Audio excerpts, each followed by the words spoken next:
More than 1,500 asylum seekers, according to the latest numbers, are here in the Chicagoland area. Men, women, children in controversial fashion bust up from Texas to a new life here in Illinois. And tonight we're hearing their story from the perspective of a Venezuelan family. WGN's Julian Cruz is joining us now live here in studio with more. Julian? Well, Ray and Lourdes, we have seen them getting off of the buses, some of them families with infants, not a lot of opportunity to talk to them.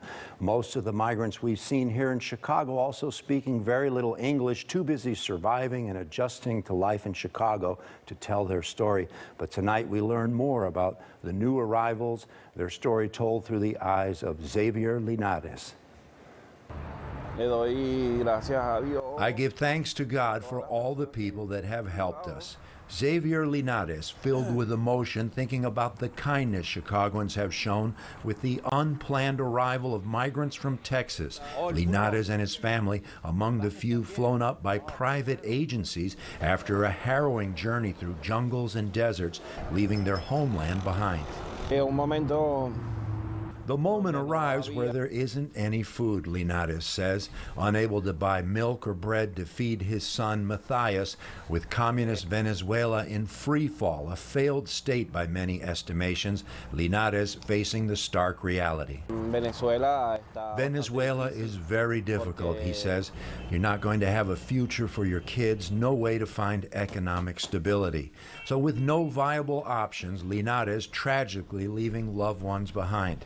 And earlier this year, embarking with his wife and son by foot and by boat on an epic journey, traveling 4 days and 5 nights through torrential rains and dense Panamanian jungles.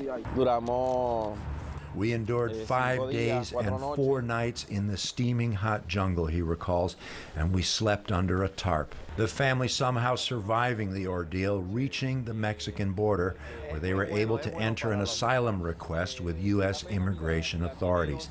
And now he's safely in Chicago, eager to find work, applying for a temporary work permit so he can begin to support his 30-year-old wife, Liliana, and their 2-year-old son, Matthias, with support from Chicago nonprofit, the Monarchy Organization.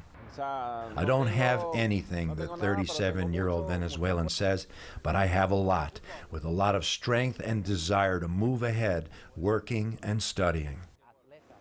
The Monarchy Organization, among a multitude of agencies and generous volunteers who have been working with the migrants along with the City of Chicago and the Illinois Department of Human Services. If you want to help, there's more information on our website. Xavier Linares and his young family, Ray and Lourdes, they can't thank Chicagoans enough. Yeah, it's so nice that we got to hear from them, their experience and what they've been going through.